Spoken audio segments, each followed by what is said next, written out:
told me I was going to love his version of that. You're right. I very much did. You know, sometimes I sit here waiting while everything else is going on, where the prayer is happening with the practitioner, and the reading and the music, and I get this sense, this sort of like overwhelming feeling, and maybe some of you do too, this feeling of the power and the awesomeness of the divine. And I think that's so beyond words. And yet, I have this job to try to put it in words. And sometimes that's like, it feels like a tug of war. It's like I just want to stand here and say, can you just feel it? And that's such a personal thing, how you come to that feeling. Can you just feel it? And then I got to talk about it, which I love doing, but always keeping back in mind that no matter what I or any other minister says, we're really just trying to lead you to that feeling, to that knowing that you are God in expression. You know, keep that always there, no matter what's being said, that the goal is not the intellectualizing. The goal is the embodiment and the feeling of what it is we're saying. This philosophy, obviously, if you've been around for a while, puts a lot of emphasis on that one phrase. And I'm going to say the first part and ask you to say the second part. Change your thinking. Change your life. Change your thinking, change your life. What a wonderful thing. I know when I first came to this philosophy, that was like, yay! They're going to let me think for myself. And I was so happy about that. Change your thinking, change your life. What a great tool. I just absolutely loved it. And it is very, very true that we are, by our thinking, by our feelings, which then become our believing, we are co-creating our lives with God.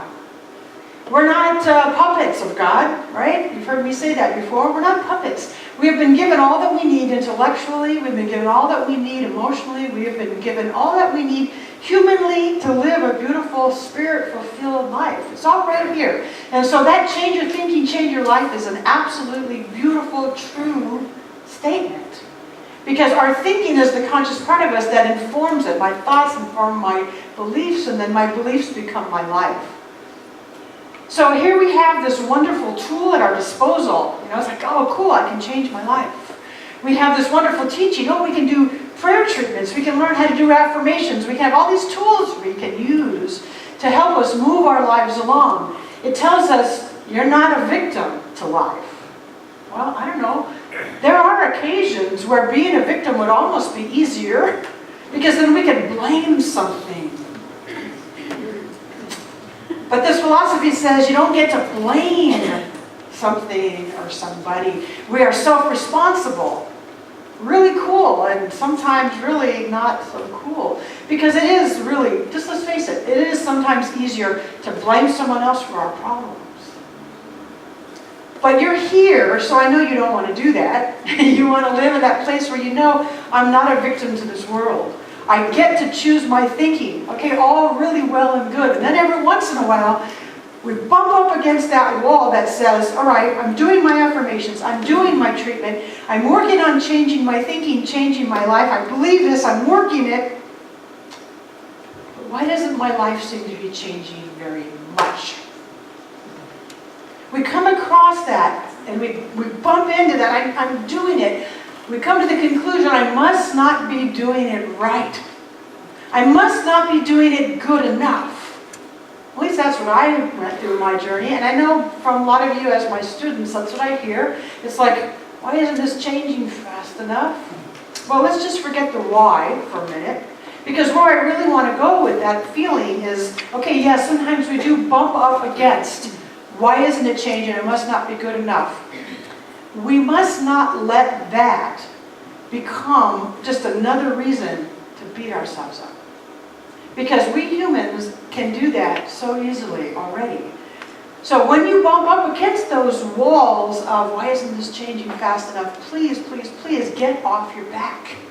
Because that never helps. I don't know about you, there's a school of thought that says if you push people and you drive people and you tell them that they're miserable sinners and you tell them that they're SOBs, that you push and push, that somehow they're going to change, that doesn't work for most people. If you're one of those people, great. Come and let me know so I can make sure I do some of those messages for just you.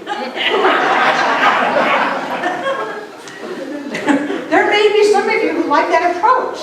You know, well, you got my idea. So we're going to just leave it alone with that. I think that it's the other way around, that most people don't need to be told again and again and again how they're doing it wrong, or that, you know, you're a miserable sinner, and if you were just doing it right, you'd get it right. I don't think that works.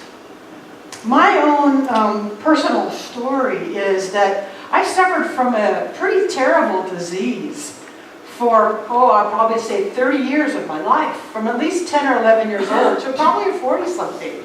It was a really terrible disease, and this disease is actually approved by our society. It's called perfectionism. Perfectionism is a really terrible disease, and I suffered from this disease for a long, long time.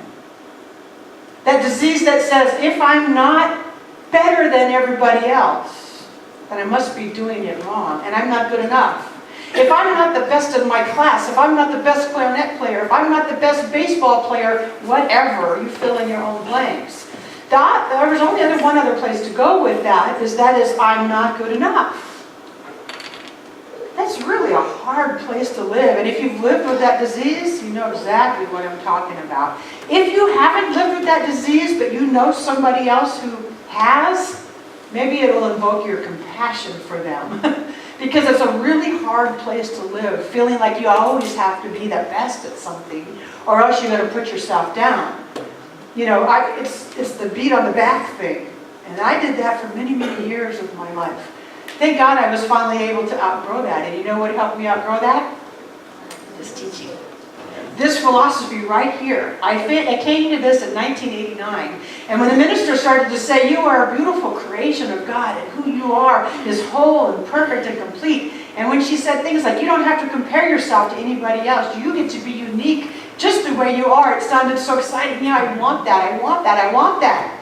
It didn't instantly change, by the way. Because when you've got that disease, the healing can sometimes take a while. Whew, it is a big, big burden.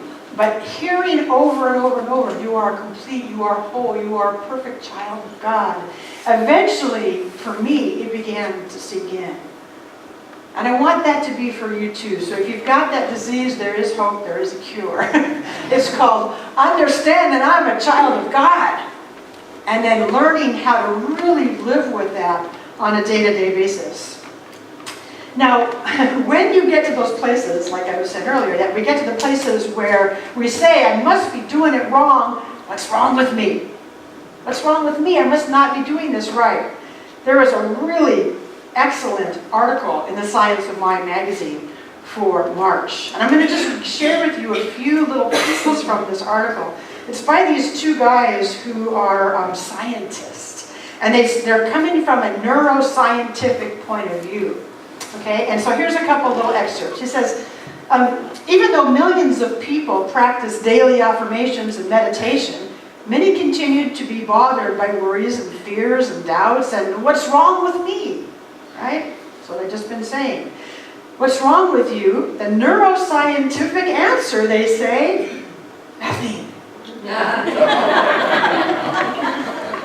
Not just the spiritual answer, the neuroscientific answer, nothing.